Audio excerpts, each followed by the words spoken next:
আসসালামু আলাইকুম। রাসূল কারীম সাল্লাল্লাহু আলাইহি সাল্লামের সঙ্গে কুরাইশ নেতাদের আলোচনা। উতবার প্রস্তাবে রাসূল কারীম সাল্লাল্লাহু সাল্লামের যে জবাব দিয়েছিল তাতে সম্ভবত কুরাইশরা হাল ছেড়ে দিয়েছিল না।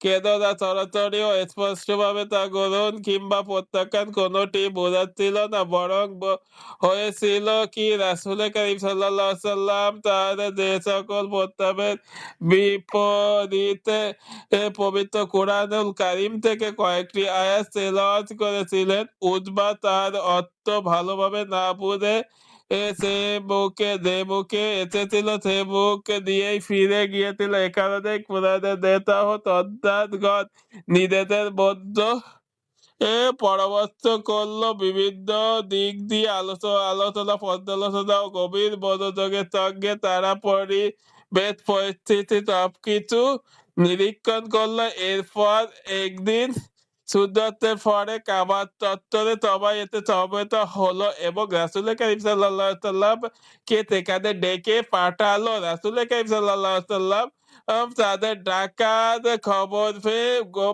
মনের গহীনে লুকায়িত এক বুকসুপ্ত আশা নিয়ে দ্রুত ছুটে এলেন তাদের কাছে। অতঃপর যখন তাদের কাছে এসে বসলেন, তারা হুবহু তাই বলল যা ইতিপূর্বে বলেছিল উতবা তাহার কাছে যে সকল প্রস্তাব পেশ করেছিল তারাও তাকে সে সকল প্রস্তাবে রাজি হওয়ার আমন্ত্রণ জানালো। সম্ভবত তারা মনে করেছিল যে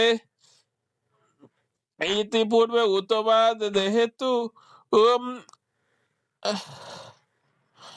একাকী তার কাছে এই সকল প্রস্তাব পেশ করেছিল, এ কারণে তার একার উপর পুরোপুরি ভরসা করতে পারেনি। কিন্তু এবার যখন তাদের নেতৃত্ব সকলে মিলে তার কাছে সেই প্রস্তাব গুলো দিবে, তখন সে বিশ্বাস করবে এবং তাদের দাবি দাওয়া মেনে নিবে।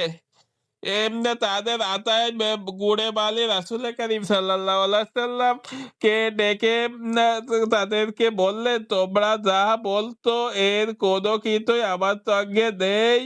আমি তোমাদের কাছে যা কিছু নিয়ে এসেছি যা দ্বারা তোমাদের ধন সম্পদ ও ইজ্জত ও সম্মান ও কিংবা রাজত্ব এর কোনোটি লাভের প্রত্যাশা করি না, বরং আল্লাহ তাআলা আমাদেরকে তোমাদের নিকট রাসূল স্বরূপ পাঠিয়েছেন, আমার উপর কিতাব নাযিল করেছেন আর তোমাদের জন্য আমাকে সুসংবাদদাতা ও ভীতি প্রদর্শক হতে নির্দেশ দিয়েছেন। সুতরাং তোমাদের নিকট আমি আমার রবের পায়গাম পৌঁছে দিয়েছি। তোমাদের সর্বপ্রকারের কল্যাণ কামনা করতে এখন যদি তোমরা যা কিছু নিয়ে এসেছি তা কবুল করে দাও, তবে তোমরা দুনিয়া ও আখিরাতের উভয়টি সফল। আর যদি তোমরা প্রত্যাখ্যান করো তবে আল্লাহর পক্ষ থেকে কোনো সুস্পষ্ট ফয়সালা আসার আগ পর্যন্ত আমি আল্লাহর নির্দেশের অপেক্ষা করতে থাকবো। এরপর তারা দ্বিতীয় দফায় প্রস্তাব তুলে ধরলো। তারা রাসূল কারীম সাল্লাল্লাহু আলাইহি সাল্লাম কে তাহার রবের নিকট দোয়া করতে বললেন যেন তিনি মক্কা থেকে বড় বড় পাহাড় গুলো সরিয়ে ফেলেন, তাদের জন্য এ শহরকে বিচ্ছিন্ন করেন, যাতে নহর প্রবাহিত করেন এবং তাদের মৃত জীবিকে বিচ্ছেদ করে কুসাই বিন কিলাবকে জীবিত করে দেন। তারপর জীবিত হয়ে যদি তাকে তত্ত্বায়ন করে তবে জীবিতরা তার উপর ঈমান আনবে। কিন্তু রাসূল কারীম সাল্লাল্লাহু আলাইহি সাল্লাম তাদেরকে আগেই জবাব দিলেন। এরপর তারা তৃতীয় দফা প্রস্তাব তুলে ধরলো ও তারা তাকে তার রবের নিকট দোয়া করতে বলল যেন তিনি তার তত্ত্বায়নে আকাশ থেকে একজন ফেরেশতা পাঠান যার কাছে আমরা আপনার ব্যাপারে জিজ্ঞাসা করতে পারবো আর তাকে দোয়া করতে বলবো যেন তিনি আমাদের তন্নরূপে বিস্তীর্ণ উদ্যান ও বিশাল ভান্ডার আর বড় বড় প্রাসাদ নির্মাণ করে দেন। কিন্তু তিনি তাদের একই জবাব দিলেন। এরপর চতুর্থ দফা প্রস্তাব তুলে ধরলো। তারা আম, তা- তারা তার কাছে ছাড়তে চাইল যেন তিনি তাদের উপর আঘাতের একটি টুকরো ফেলে দেন।